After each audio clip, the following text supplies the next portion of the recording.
امام جعفر صادق رضی اللہ تعالیٰ عنہ کے جو کرامات کے واقعات ہیں وہ بھی بڑے عجیب ہیں۔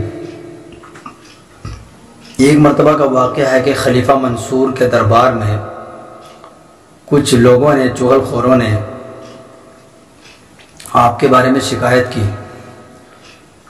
خلیفہ منصور سے کہنے لگے کہ حاکم وقت امام جعفر صادق جو ہیں آپ کی حکومت کے مخالف ہیں، وہ آپ کی حکومت کو ختم کروانا چاہتے ہیں۔ یہ شکایت لگائی درباریوں نے، چغل خوروں نے۔ چنانچہ خلیفہ منصور کے حکم کے مطابق امام صاحب کو دربار میں طلب کیا گیا۔ چنانچہ امام جعفر صادق دربار میں آئے، آپ سے پوچھا گیا۔ آپ نے کہا واللہ میں نے تو یہ بات کہی نہیں کہ میں آپ کی حکومت کا، آپ کی بادشاہت کا مخالف ہوں، ایسا تو ہے ہی نہیں۔ چنانچہ بادشاہ نے قسم دے کر پوچھا، کہا کہ واللہ میں نے یہ بات نہیں کہی۔ چنانچہ اس درباری کو جو چغل خور تھا اس سے پوچھا گیا کہ امام صاحب کے بارے میں تو نے یہ بات جو کہی ہے، کیا امام صاحب نے سچ کہا کہ امام صاحب خلیفہ منصور کے مخالف ہیں؟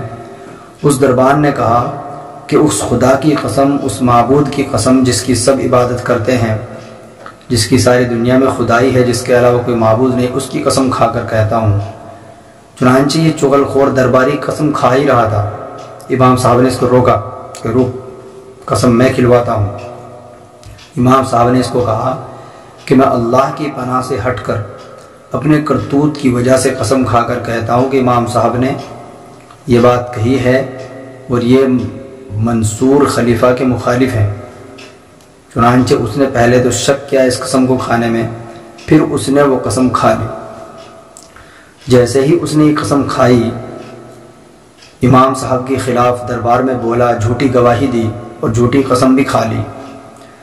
قسم کھانے کے بعد فوراً وہ زمین پر موندھا گر گیا، اوندھے منہ گرا۔ چنانچہ خلیفہ منصور کو یقین آ گیا کہ امام صاحب بالکل بری ہیں، امام صاحب کے خلاف جھوٹی بات کہی گئی۔ چنانچہ امام جعفر صادق رضی اللہ تعالیٰ عنہ کو بادشاہ سلامت نے واپس فرما دیا کہ آپ جا سکتے ہیں، آپ کو اجازت ہے، آپ کی کوئی غلطی نہیں ہے۔ اب امام جعفر صادق رضی اللہ تعالیٰ عنہ سے کچھ لوگوں نے پوچھا کہ حضرت آپ نے اس کو اللہ کی قسم کھانے کیوں نہیں دی جب یہ قسم کھا رہا تھا؟ تو امام جعفر صادق فرمانے لگے اللہ کی قسم یہ کھا رہا تھا اللہ کی بڑائی بیان کر کے۔ جب یہ اللہ کی بڑائی بیان کر رہا تھا تو اس کو بیان کرتے کرتے اللہ کو ذرا سا اس کے اوپر ترس آ جاتا۔ جب اللہ کو ترس آ جاتا تو عذاب مؤخر ہو جاتا۔